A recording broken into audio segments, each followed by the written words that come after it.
He doesn't miss you, he's haunted by your energy, Carl Jung. You will think he misses you.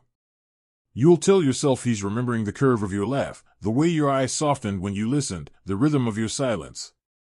But he doesn't miss you, not in the way you imagine. What torments him is not your absence, but the echo of your energy that still vibrates inside the walls of his psyche. You became a mirror to his shadow, and now he cannot unsee what you illuminated. You see, when a woman has depth, real depth, she doesn't merely enter a man's life, she penetrates his unconscious. She awakens the archetypes buried under years of emotional anesthesia. She touches the unhealed boy hiding beneath the armor of his ego.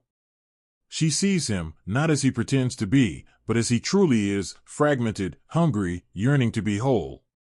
And that kind of seeing is both intoxicating and terrifying. To a man still ruled by his unexamined shadow, such a woman is not love, she is exposure. Her presence forces him to confront the parts of himself he has spent a lifetime avoiding. She pulls him toward the abyss of self-awareness, and when he looks into her eyes, he glimpses not romance but revelation. That is why he runs.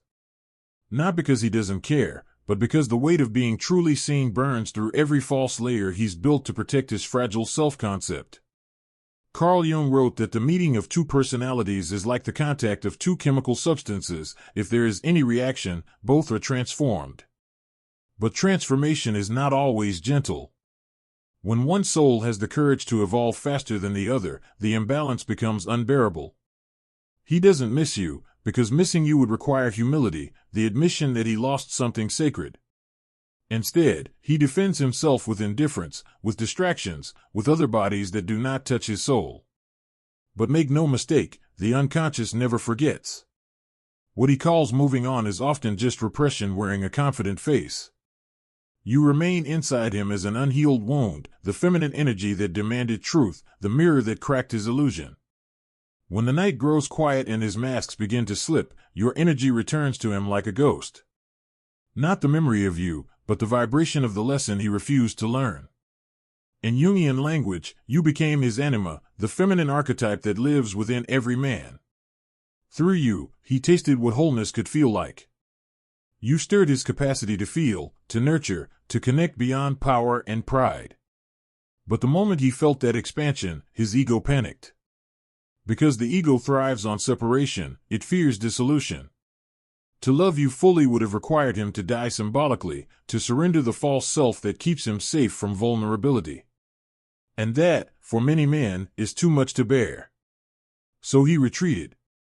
He told himself stories, that you were too much, too emotional, too intense. But those words were shields against the unbearable truth, that your depth demanded his awakening. And awakening, for the unconscious man, feels like death. Yet here's what he doesn't understand. When he tried to silence your presence, he only drove it deeper into his own psyche. Your energy became his haunting, not as nostalgia, but as initiation. Each time he meets another woman, he measures her unconsciously against the resonance you left behind. He searches for your frequency, but all he finds are echoes, dim reflections that never satisfy. Meanwhile, the woman he left behind, the one who became the vessel for his unconscious, walks through her own transformation. The pain of being abandoned by the man she awakened becomes her alchemy. At first, she mistakes his silence for rejection, but soon she realizes that what hurts is not the loss of him, but the loss of the illusion that love could save someone unwilling to face themselves. Her healing begins the moment she stops romanticizing his confusion. She learns that his withdrawal was not punishment, but proof. Proof that her presence was too expansive for the version of him still trapped in denial. She begins to reclaim the energy she once poured into proving her worth, and turns it inward, into her art, her solitude, her evolution. Because the truth is, when a woman has learned to love through consciousness, she becomes magnetic in ways that terrify the unready. Her energy moves differently, grounded, luminous, untamed. She no longer needs to chase or convince. She knows that the right man will not be drawn to her wounds, but to her wholeness. And so, while he wrestles with ghosts, she learns to dance with her own shadow. She integrates her pain into wisdom. She realizes that love was never meant to be a battlefield of validation, but a mirror of awakening. He doesn't miss her, no, he's haunted by her. Because her energy was not a fantasy, it was a mirror held to his soul, showing him everything he could become, and everything he's still afraid to be. There comes a point when the haunting grows heavier than the silence. He begins to sense her energy not as a memory, but as a pulse, a vibration that hums through the corners of his life. Every time he reaches for distraction, it's there. In the sound of laughter that doesn't move him. In the eyes of another woman who smiles but does not see. In the spaces between his thoughts, when the world grows still and his own shadow whispers her name, not as a lover, but as a truth he ran from. He thinks he misses her. But he doesn't. He misses the reflection of himself that only her presence could awaken, the version of him that almost became whole. That's what haunts him, not love lost, but potential abandoned. The psyche knows when something vital has been suppressed, and it begins to ache, like an old wound reopened in the rain. For a woman like her, the haunting also lingers, but differently. Where he resists, she descends. She walks willingly into the underworld of her own psyche. Her pain becomes initiation. She stops asking, "Why didn't he stay?" and begins to ask, "Why did I need him to?" That question cracks the illusion. It forces her to confront the deeper pattern, the inherited myth that a woman's love must redeem a man's wounds. In the language of Jung, this is shadow work, the process of retrieving the lost parts of the self that we've hidden in others. For so long, she projected her inner masculine, her power, her focus, her strength, onto him. She believed he was the source of the stability she longed for. But when he disappeared, the projection shattered, and all that energy came rushing back to her. The abandonment that once broke her becomes a portal to reclamation. Slowly, she begins to realize that what she thought was love was, in truth, her unconscious calling her home. His absence becomes her teacher. His indifference, her mirror. Every tear she sheds is a baptism, washing away the illusions of dependency and fear.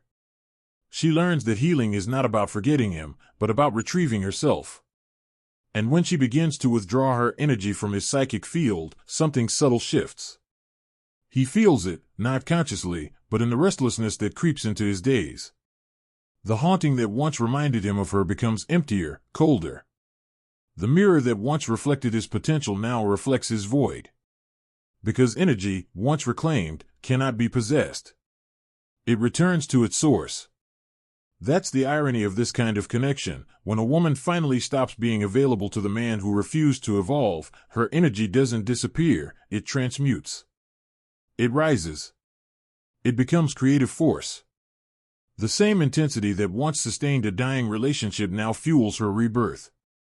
She begins to embody what Jung called individuation, the process of becoming whole, of integrating the conscious and unconscious, the light and the shadow. To the outside world, it looks like she has simply moved on. But those who see closely know something deeper has happened. She has stepped into her own archetype, from the lover who yearns, into the queen who chooses. From the woman who seeks validation in another's eyes, to the woman who sees herself. Meanwhile, he continues to search for her in others, without knowing what he's looking for. He mistakes physical proximity for intimacy, novelty for healing, and attention for connection. But nothing touches the depth she once opened in him. The haunting persists because it's no longer about her, it's about the self he refuses to meet. You can almost feel it, a man scrolling through distractions, chasing stimulation, trying to silence the vibration of the energy that once confronted his truth. He doesn't realize that she was never his to lose, she was a mirror for his unfinished work. Until he faces that mirror, every relationship he enters will be an echo of avoidance, every woman another chance to either awaken or repeat. But the woman he left behind, she no longer waits for him to awaken. She understands now that his journey is his alone. Her work is not to rescue the masculine from its slumber, but to integrate her own inner masculine, to embody strength without hardening, clarity without coldness, independence without isolation. In time, her energy becomes untouchable, not because she hides it, but because she has purified it. It no longer seeks validation. It simply is. And that kind of presence is what truly haunts the unconscious of those who once took it for granted. Because true feminine power is not loud or vengeful, it's magnetic, unbothered, divine. What he calls haunting is, in truth, the echo of awakening, the sound of his own soul calling him to evolve. But whether he listens or not is no longer her concern. She has already answered her own call. There comes a sacred silence after the storm, the moment when she finally stops fighting to be understood. It doesn't happen dramatically, it's quiet, almost imperceptible. One morning, she wakes up and realizes that she no longer checks her phone, no longer replays the memories, no longer argues with ghosts.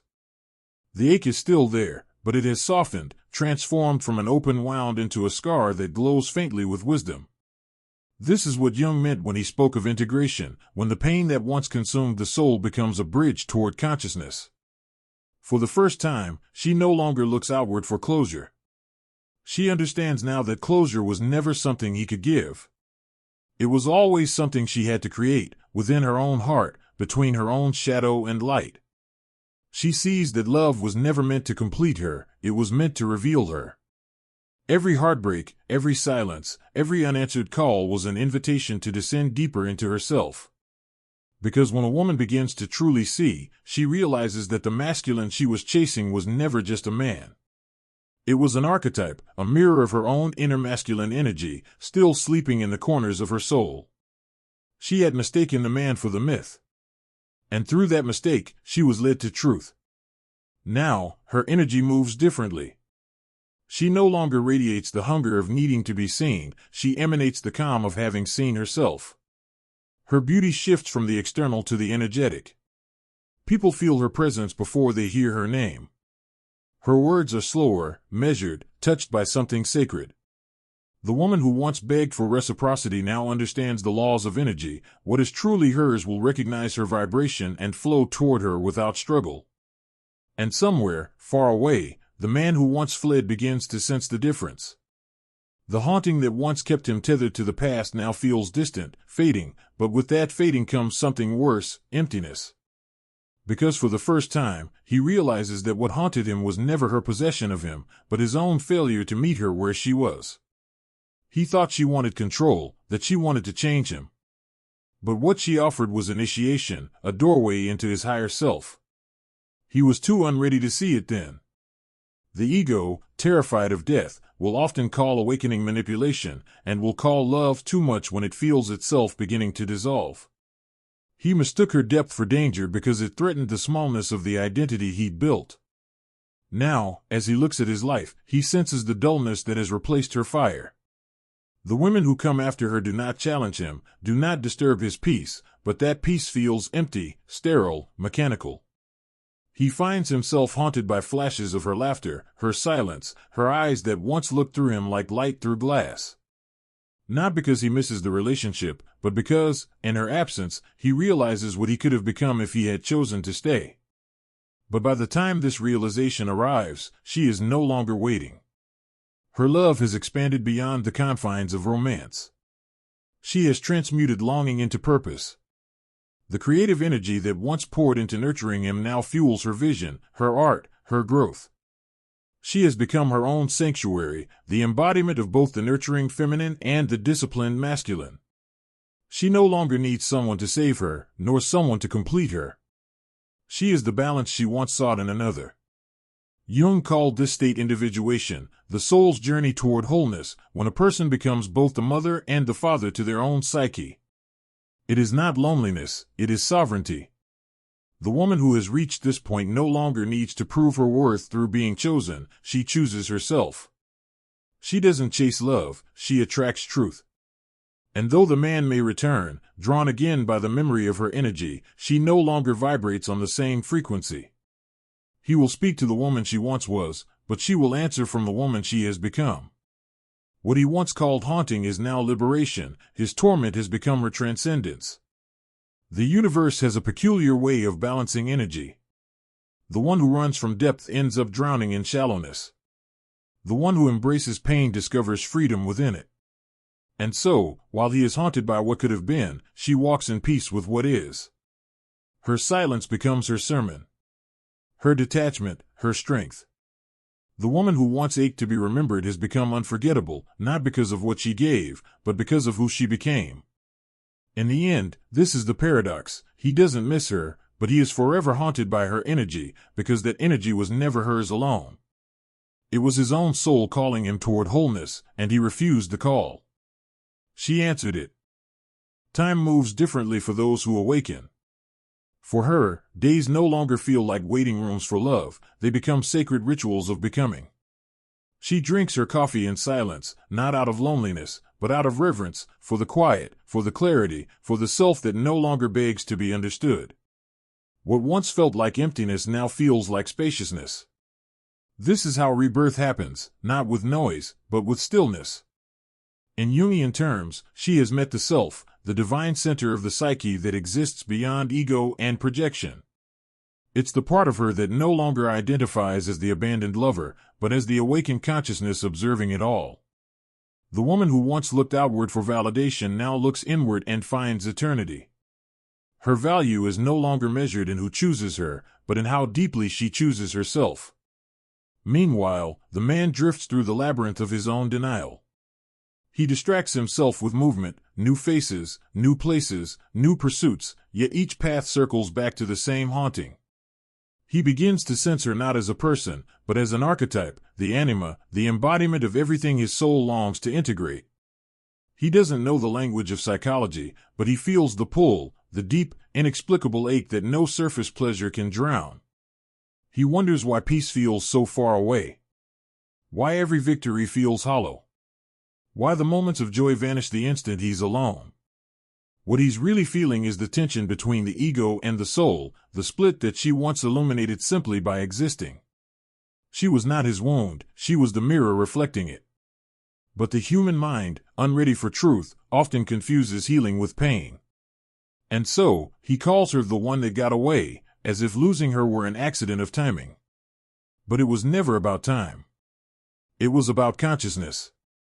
She evolved faster, and he mistook her evolution for rejection. In truth, she was simply obeying the law of energetic resonance. What no longer vibrates at your frequency must fall away. She didn't leave him, she outgrew the dimension where his denial could survive. This is where many women falter, they confuse detachment with bitterness. But she does not. Her detachment is not cold, it is compassionate. She has learned that love without boundaries is self-abandonment. So now, she loves from overflow, not from emptiness. She gives without losing herself. She listens without absorbing. She feels deeply, but does not drown. This is what feminine maturity looks like, power with softness, wisdom with grace. She begins to draw new energy into her life, people, opportunities, experiences that match her growth. The universe always rewards integration. Her outer world shifts to mirror her inner balance. Where once she attracted chaos, she now attracts alignment. Where once she chased validation, she now attracts reverence. And still, somewhere deep in the psychic ether, he feels it. The haunting evolves. It's no longer the restless torment of desire, it's the quiet recognition of loss, not of a woman, but of the version of himself that could have been born through her. Jung said that the unconscious will manifest externally until it is made conscious internally. And so, his haunting becomes his teacher. Every failed connection, every restless night, every moment of emptiness whispers the same message, wake up. But awakening cannot be borrowed. No one can walk another's path of integration. He must, at some point, face his own shadow, the fears, insecurities, and emotional stagnation that once drove him to run. The irony is that the energy haunting him is the same energy that could heal him, if only he'd stop resisting it. But men who are uninitiated into their own emotional depth often misinterpret that power as danger. They protect their egos like temples built on sand. And yet, something within him is shifting. The haunting that once felt unbearable begins to transform into longing, not for her, but for truth. The same energy that once terrified him begins to call him towards self-examination. Perhaps this is her real legacy, not the love story that failed, but the consciousness that awakened through its ending. She didn't come to stay, she came to catalyze. For her, this realization brings peace. She no longer needs the story to end differently because she understands that the ending was the medicine.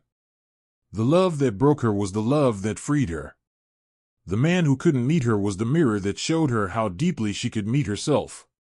And so, the haunting resolves, not by disappearing, but by transmuting into wisdom. His unrest becomes his invitation. Her silence becomes her sanctuary. She walks forward, radiant and unbothered, while he remains behind, learning the lessons she already mastered. Because in the end, this was never about romance. It was about initiation, the sacred alchemy that turns heartbreak into wholeness. There is a stillness that arrives after awakening, the kind that feels both ancient and new. She no longer measures her peace by the absence of pain, but by the presence of alignment. What once felt like loss now feels like space, a vast, silent room where her spirit can finally breathe. In that room, she meets herself again, not as the wounded lover, but as the whole woman who existed before the world told her she had to earn love through suffering. It is here, in the sacred quiet of her becoming, that she finally understands what Jung meant when he said, "Until you make the unconscious conscious, it will direct your life and you will call it fate." The relationship that once shattered her wasn't punishment, it was revelation. He wasn't the mistake, he was the messenger. Through his absence, she discovered her presence. Through his rejection, she met her own reflection. Now, when she remembers him, there is no ache, only understanding. She sees that he was never capable of giving her what she wanted, because he had never given it to himself. He was fragmented, caught between the image he showed the world and the shadow that consumed him in private. She was never meant to fix him, she was meant to awaken him. Whether he ever answers that call is his journey, not her burden. And so, she releases him. Not with resentment, not with longing, but with grace. She whispers into the universe, "Thank you for the lesson." Because she knows that energy never truly dies, it only changes form. What she gave him has already returned to her, purified through pain, transmuted through consciousness. This is the stage of transcendence, the point where love becomes devotion to truth. She no longer confuses attachment with connection, nor intensity with intimacy. She understands now that true love is not the merging of two incomplete beings, but the meeting of two souls who have faced their shadows and chosen light. Anything less is dependency disguised as romance. Her energy now carries a quiet authority, the kind that cannot be taught, only earned through initiation. When she speaks, her voice carries the resonance of someone who has walked through the underworld and returned with fire in her eyes. Men feel it, that rare combination of softness and power, and it both draws and disarms them. Because the energy of an awakened woman does not beg to be understood, it commands recognition. He, meanwhile, begins to feel the karmic balance of energy. Every time he reaches for someone to fill the void, he finds only reflection. Every attempt to escape leads him back to himself. The haunting becomes heavier now, not because of her absence, but because her evolution has revealed his stagnation. He begins to see the cost of remaining unconscious, the spiritual poverty that comes from avoiding one's own depths. There is a moment, always a moment, when he finally stops blaming her. It happens late at night, when the noise of the world fades and the only sound left is his own truth. He realizes that the woman he once thought too much was, in fact, the measure of everything he has yet to become. Her love was never chaos, it was clarity. Her depth was never danger, it was destiny. And the haunting he feels is simply the echo of the man he could have been had he not turned away. But she is no longer within reach. She has become something ethereal, not unattainable, but unbound. She walks with the calm certainty of someone who no longer needs closure to move forward. The world responds to her new vibration. Opportunities unfold. Souls who match her frequency find her without struggle. Love returns, but this time, it does not come as rescue, it comes as reflection. Because the woman who has met her shadow is no longer afraid of the dark. She knows that light without depth is illusion. She welcomes the balance, the seasons of solitude, the quiet between connections, the dance between longing and fulfillment. She is no longer haunted by love lost, she is guided by love remembered, the love that lives within her, unshakable, self-created, sovereign. And perhaps, In another time, another lifetime, he will learn the same truth. That what haunted him was never her energy, but his own dormant soul, reaching for awakening through her presence. Perhaps then, he will thank her, not for staying, but for leaving. Not for loving him, but for mirroring his potential. Because this is the paradox of sacred connections, they break you only to rebuild you, they leave you only to return you to yourself. She was not his punishment. She was his portal. And through her, he was offered the chance to become whole. He didn't miss her, he was haunted by her energy, because her energy was the language of truth. And truth never leaves you, it waits for you to be ready. The woman who understands this no longer searches for validation, nor clings to hope. She lives with open hands, open eyes, open heart. She has become the embodiment of the lesson, radiant, rooted, and free. The man still learning will one day see it clearly. The one who haunts him was never a ghost. She was the mirror of his awakening, now walking in peace, beyond his reach, within her power. The woman who knows her worth does not chase, she chooses.